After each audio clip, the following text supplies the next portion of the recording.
नमस्कार. फायनली आपण पाहतोय आता हर्षवर्धनच्या बायकोने म्हणजेच विजयाने रात्रभर ऊर्जाला समय तेवत ठेवण्यासाठी सांगितलेली असते आणि समय विझली नाही पाहिजे त्यासाठी तू रात्रभर जागी राहा, डोळ्यात तेल घालून, असं विजयाने ऊर्जाला म्हणताच ऊर्जाला कळून चुकलेलं असतं की जी ही विजय आहे म्हणजे आपली सासूबाई, ही मुद्दामून सगळं करत आहे. हिला माहिती आहे उद्या माझी कोर्टात केस आहे आणि त्या हिअरिंगसाठी मला जाणं गरजेचं आहे. ही प्रत्येक वेळेला काही ना काही आडकाठी करत आहे. पण आता हिला मी काहीच बोलू शकत नाही, हे ऊर्जाला चांगलंच कळालेलं असतं. त्यामुळे ऊर्जा आता फक्त मान डोलावते. आणि तेवढंच आपण पाहतोय आता त्या समयच्या बाजूलाच ऊर्जा बसून असते. थोड्या वेळाने तिथे शौर्य आलेला असतो. शौर्य म्हणत असतो, ऊर्जा काय करतेस तू इकडे, चल ना. आता तर सत्यनारायणाची पूजा सुद्धा झाली आहे. त्यानंतर घरात तू स्वयंपाक करून त्याचा नैवेद्य दाखवून घरातल्या सगळ्यांना जेवू घातलं आहेस. मग आता तरी तू आपल्या बेडरूममध्ये येऊ शकतेस ना. त्यावर ऊर्जा म्हणत असते, नाही शौर्य, मी आजही बेडरूममध्ये नाही येऊ शकत. हे वाक्य ऐकल्यावर शौर्य म्हणत असतो, आतापर्यंत मॉम सगळ्या अडचणी क्रिएट करत होती, पण आता मॉमचं काहीच इथे प्रॉब्लेम नाही आहे, तर तू का नाही म्हणतेस? आता तू का अडचण क्रिएट करतेस? ऊर्जा सांग ना. त्यावर ऊर्जा म्हणत असते, शौर्य, मी अडचण का क्रिएट करीन, जरा तूच विचार कर, इथे का बसली असेन मी. त्यावर ऊर्जाला शौर्य म्हणत असतो, सांग ना. त्यावर शौर्यला ऊर्जा म्हणत असते, कारण आईंनी मला या ठिकाणी जाणून बुजून बसवलंय. त्यांचं असं म्हणणं आहे की जी ही समय आहे ना, ही रात्रभर तेवत राहिली पाहिजे. यातलं तेल अजिबातच कमी झालं नाही पाहिजे आणि कमी झालं तर ते मला वेळोवेळी घालायचं आहे, म्हणजे ही समय विझली नाही पाहिजे. हे सगळं ऐकल्यावर शौर्य म्हणत असतो, ऊर्जा, आता हे काय नवीन? त्यावर ऊर्जा म्हणत असते, मला नाही माहीत, पण आई हे मुद्दामून करतायत एवढं मला मात्र कळतंय. त्यावर शौर्य म्हणत असते, असं असेल ना, तर एक गोष्ट लक्षात ठेव, आता इथे तुला थांबायची गरज नाहीये. चल तू माझ्याबरोबर, बाकी सगळं मी बघतो. हे वाक्य ऐकल्यावर ऊर्जा म्हणत असते, नाही शौर्य, आत्तापर्यंत आईच्या मनाविरुद्ध खूप काही घडलंय, पण आणखी त्यांच्या मनाविरुद्ध घडू द्यायचं नाहीये मला. त्यांना मला दुखवायचं नाहीये. हे सगळं ऐकल्यावर शौर्य म्हणत असतो, मग तू उद्याचा विचार केलायस की नाही? उद्या तुला कोर्टात जाणं खूप गरजेचं आहे.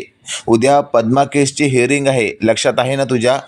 त्यावर ऊर्जा म्हणत असते, हो लक्षात आहे. त्यावर ऊर्जाला शौर्य म्हणत असतो, मग कसं काय करणार आहेस तू?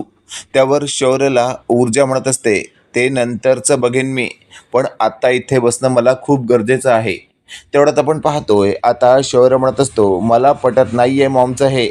तेवढ्यात पाठीमागे आता विजया आलेली असते. विजया लगेचच बोलू लागते, अच्छा, म्हणजे तुम्हा दोघांचं काहीतरी गुलुगुलू सुरू आहे तर. आणि काय ग ऊर्जा, माझ्या शौर्याच्या मनात नेमकं काय भरवतेस तू? त्याचे कान भरतेस का तू? काय बोलला तो आता? मॉमचं अजिबातच पटत नाहीये, म्हणजे मी तुला आता जे काही सांगितलंय त्याचं सगळं तू मसाला मिरची लावून सांगितलं वाटतं याला. त्यावर आता शौर्य म्हणत असतो, मॉम, का तू असं वागतेस ग?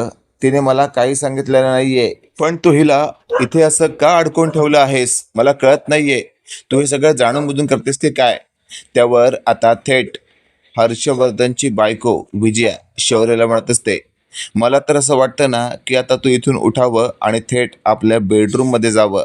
इथे नको बसूस तू, नाहीतर या ऊर्जाबरोबर संपूर्ण रात्र काढशील तू.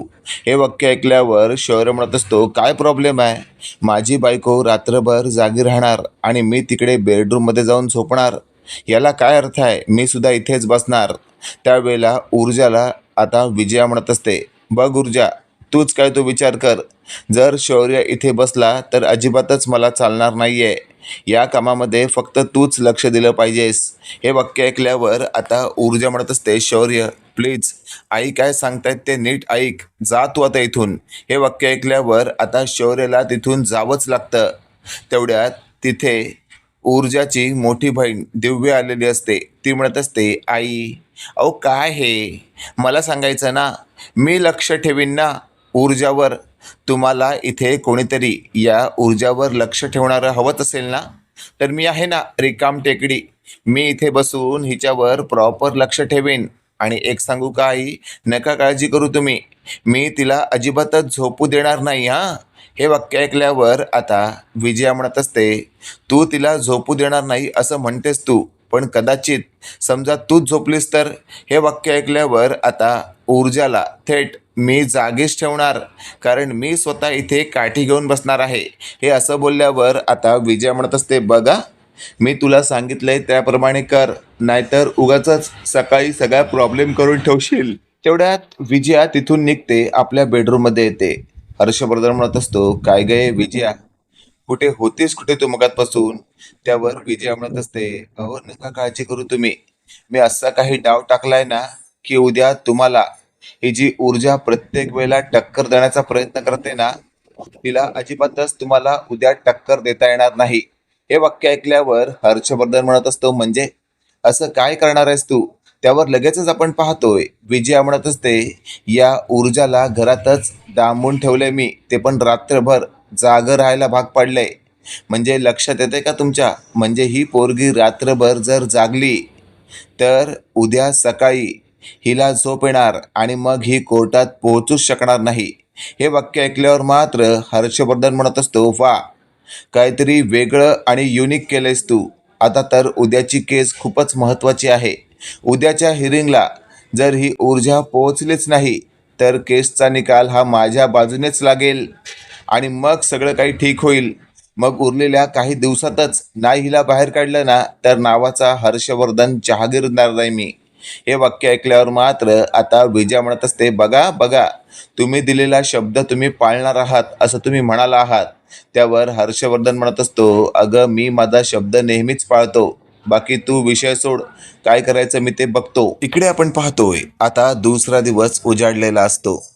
इकडे विजया लवकरच आता देवघरात आलेली असते.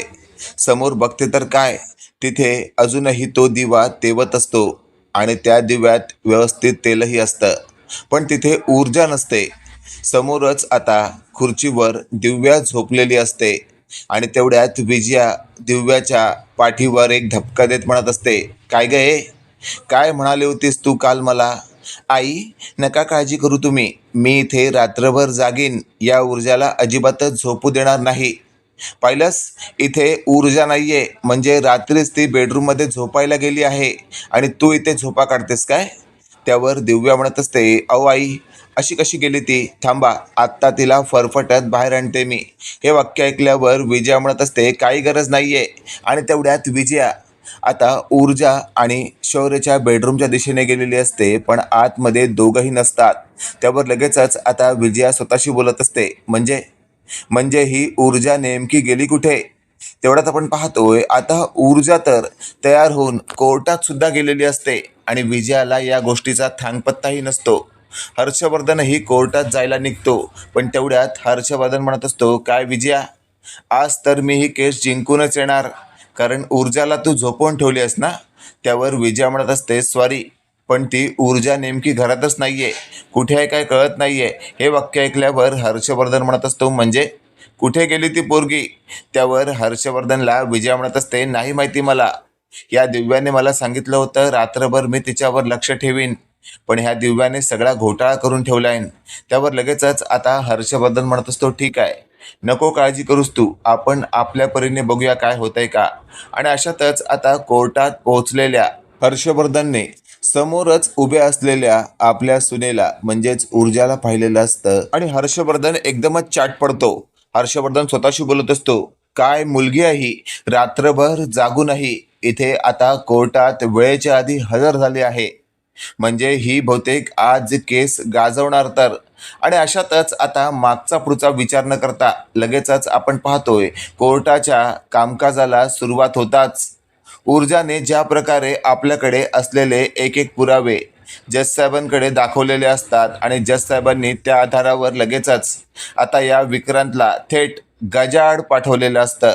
विक्रांतला गजाआड पाठवल्यानंतर तिथे असलेला विक्रांतचा बाप हा एकच तमाशा करतो. तो म्हणत असतो, हर्षवर्धन जहागीरदार, मी तुमच्यावर विश्वास ठेवला होता, तुम्ही मला शब्द दिला होता की विक्रांतला काही होणार नाही, आणि आज चक्क तुमच्या समोरच या जजने माझ्या मुलाला थेट गजाआड पाठवलंय आणि तुम्ही काहीच करू शकला नाहीत.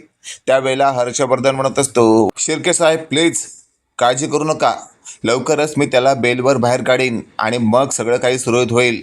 त्यावेळेला शिर्के म्हणत असतो, वकील साहेब हे फक्त बोलायच्या गोष्टी आहेत, जर तुम्हाला हे करायचं असतं ना तर तुम्ही खूप आधी हे केलं असतं. तेवढं आपण पाहतोय आता हर्षवर्धनने या शिर्केला इग्नोर करत थेट विजयाला फोन लावलेला असतो आणि हर्षवर्धन म्हणत असतो, विजया ही केस गेली माझ्या हातून, या ऊर्जाने बाजी मारली, रात्रभर तू तिला जागं ठेवण्याचा जो काही पराक्रम केलास ना त्यावर सुद्धा तिने मात केली आहे आणि आज चक्क तिने मला कोर्टात हरवलंय.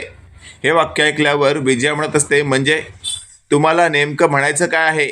तुम्ही असं तर म्हणत नाही आहात ना की आता या पोरीला तुम्ही घरातून बाहेर काढू शकत नाही म्हणून? त्यावर हर्षवर्धन म्हणत असतो, विजया तो विषय इथे महत्त्वाचा नाही आहे, महत्त्वाचा हा विषय आहे की तू मला साथ देऊनही या ऊर्जाने मला आज सगळ्यांसमोर तोंडावर पाडलंय. त्यावर विजया म्हणत असते, मी जे काही विचारते त्याचं उत्तर द्या, सांगा ना, सांगा मला, खरंच ही पोरगी कायमस्वरूपी घरातच राहील का? मला ही पोरगी घरात नकोय. त्यावर लगेचच आपण पाहतोय हर्षवर्धन म्हणत असतो, फोन ठेव, नंतर घरी आल्यावर तुझ्याशी बोलतो मी. तेवढ्यात आपण पाहतोय आता ऊर्जा हर्षवर्धनच्या जवळ आलेली असते. ते म्हणत असते, हर्षवर्धन सर मला माफ करा, तुम्हाला असं वाटत असेल या कोर्टात मी तुम्हाला हरवलंय, पण खरं तर मी तुम्हाला हरवलेलं नाहीये, तर मी सत्य बाजू कोर्टात मांडली आणि त्या विक्रांतला शिक्षा मिळवून दिली. कारण हा विक्रांत खरंच चुकीचा होता, त्याने पद्मावर नको तो अन्याय केला होता आणि त्यानंतर कदाचित तुम्ही उद्या जाऊन जर तीर्थाचा हात त्या विक्रांतच्या हातात दिला असतात तर जरा विचार करा, या विक्रांतने तुमच्या फुलासारख्या मुलीला अगदी कुस्करून टाकलं असतं, मग तुम्ही काय करू शकला असतात? त्यामुळे तुमच्यासमोर आत्ताच या विक्रांतचा खरा चेहरा आला आहे, तर त्या गोष्टीचं तुम्ही स्वागत करा. हे वाक्य ऐकल्यावर आता हर्षवर्धन गपचूप असतो, त्याला कळून चुकलेलं असतं ही ऊर्जा जे काही बोलते ते अगदी बरोबर आहे. इकडे आपण पाहतोय आता ऊर्जा घरी आल्यानंतर शौर्यने ऊर्जाचं ज्या प्रकारे स्वागत केलेलं असतं ते अगदी पाहण्यासारखं असतं. या स्वागतामध्ये विजया आणि हर्षवर्धन सोडले तर सगळेच सामील झालेले असतात. पण तेवढ्यात आपण पाहतोय विजया हर्षवर्धनला म्हणत असते, पाहताय काल आलेल्या या मुलीने तुम्हाला हरवलंय, या घरात तुमची किंमत कमी केली आहे, म्हणून मी तुम्हाला सांगत होते या पोरीला या घरात आणू नका, पण तुम्हीच चुकलात आणि तुम्ही या पोरीला घरात आणलात. त्यावर लगेचच आपण पाहतोय आता हर्षवर्धन म्हणत असतो, विजया जरा शांत हो, मला नेमकं कळत नाहीये या सगळ्यातून मार्ग कसा काढायचा. त्यावर विजया म्हणत असते, असं बोलून तुम्ही या सगळ्यातून बाहेर पडू शकत नाही, या तुम्ही या पोरीला घरातून बाहेर काढणार म्हणजे काढणार, हा शब्द दिलाय तुम्ही मला. त्यावर हर्षवर्धन म्हणत असतो, गप्प बस ना विजया, नको ना डोक्याला ताप करू, मी म्हटलं ना काहीतरी करतो आणि आता शांत बसा. त्यावर विजया म्हणत असते, तुम्ही ना प्रत्येक वेळी मला दाबण्याचा प्रयत्न करता, पण हा विचार करत नाही की खरंच माझं काय चुकतंय का? अहो माझं काय चुकतंय हे तरी मला दाखवा. त्यावर हर्षवर्धन म्हणत असतो, अगं तुझं काहीच चुकत नाहीये, पण निदान मला विचार करण्यासाठी थोडा वेळ तरी दे. त्यावर हर्षवर्धन म्हणत असतो, तोच तर नाही देऊ शकत ना. आणि अशातच आता मागचा पुढचा विचार न करता शौर्यने पेढे आणलेले असतात आणि त्यातला एक पेढा तो हर्षवर्धनच्या हातात देत म्हणत असतो, बाबा घ्या, हा पेढा खा, तुमची सून जिंकली आहे. हे वाक्य ऐकल्यावर विजया म्हणत असते, बाप हारला त्याचा तुला दुःख नाही आहे का? त्यावर शौर्य म्हणत असतो, आई या गोष्टी तू नको बोलूस, तुलाही माहिती आहे तो विक्रांत चांगला मुलगा नाही आहे आणि उद्या जर ही केस बाबा जिंकले असते तर निश्चितच येत्या काळामध्ये आपल्याला तीर्थासाठी रडावं लागलं असतं. ही गोष्ट ऐकल्यावर आता हर्षवर्धन म्हणत असतो, विजया शौर्य जे काही बोलतोय ते अगदी बरोबर आहे, शौर्य जे बोलतोय ते मला पटतंय, पण शौर्य एक गोष्ट लक्षात ठेव, मी आपल्या तीर्थाचा हात त्या विक्रांतच्या हातात कधीच देणार नव्हतो, तो मला जावई म्हणून कधीच मान्य नव्हता आणि नसेलही, कारण तो किती नालायक आहे आणि किती फालतू आहे हे चांगलंच माहिती आहे मला. पण त्या शिर्केच्या दबावापोटी मला सगळं हा हू करावं लागलं. त्यावेळेला शौर्य म्हणत असतो, नका काळजी करू तुम्ही, आपल्या घरात 5-5 वकील आहेत, आपण सगळे मिळून त्या शिर्केला भिडू. तो शिर्के या मंत्रिपदाचा फायदा घेत असेल ना, तर काळजी करू नका, त्याची काळी कर्तृत्वे बाहेर काढू आणि त्याला चांगलंच दाबून टाकू. हे वाक्य ऐकल्यावर आता ऊर्जा म्हणत असते, हो बाबा, नका काळजी करू तुम्ही, त्या शिर्केचा काहीतरी वीक पॉईंट असेल, तो जर आपण बाहेर काढला तर तो तोंड उघडणारच नाही. त्याला कळून चुकेल की आपण सगळेच त्याला चांगल्याच पद्धतीने उत्तर देऊ शकतो आणि मग तो तुमच्या पायावर डोकं टेकेल.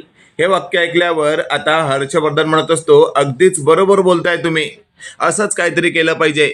त्यावर विजया म्हणत असते, अहो काय चाललंय तुमचं, या सगळ्यांबरोबर तुम्ही जर सामील झालात तर मला एकटीला पाडताय का? त्यावेळेला हर्षवर्धन म्हणत असतो, अगं या सगळ्यांबरोबर सामील होण्यातच फायदा आहे. आणि मला सांग, या ऊर्जाला एकेकाळी तूच घरात आणलं होतंस ना, तू हिला सून म्हणून स्वीकार करणार होतीस त्यावेळेला, आठव, तुला हीच मुलगी सून म्हणून हवी होती आणि तुझ्या मुलाने याच मुलीला सून म्हणून घरी आणलंय आणि तर तू नकार देतेस. त्यावेळेला विजया म्हणत असते, अरे म्हणजे सगळं करून सवरून तुम्ही गोड आणि मी आंबट तिखट झाले ना. त्यावेळेला हर्षवर्धन म्हणत असतो, नाही, ही ऊर्जा तुला कधीच काही उलटं बोलू शकत नाही, तिच्या मनाचा गोडवा तुला कधी चाकता आलाच नाही. मी तिला चांगलंच ओळखतो ना, तिला सोन्याचा लाभ ना तिला प्रॉपर्टीचा लाभ, तिला फक्त माणसं जपायची जी काही हौस आहे आणि जी काही एक चांगली वृत्ती आहे ना, ती खरंच तिला पूर्वाकडनं मिळाली आहे. मानलं तुझ्या आईला ऊर्जा. असं सगळं बोलून आता हर्षवर्धनने ऊर्जाचं मन जिंकलेलं असतं. मित्रांनो, इथे तर कन्फर्म आहे की हर्षवर्धन हा ऊर्जाला सून म्हणून स्वीकारणारच आहे. पण खरंच येत्या काळामध्ये विजयाला खरंच हर्षवर्धनच्या बाबतीत काही करता येईल का? कमेंट करून नक्की कळवा आणि असेच नवनवीन अपडेट पाहण्यासाठी व्हिडिओला लाईक आणि चॅनलला नक्की सबस्क्राईब करा. धन्यवाद.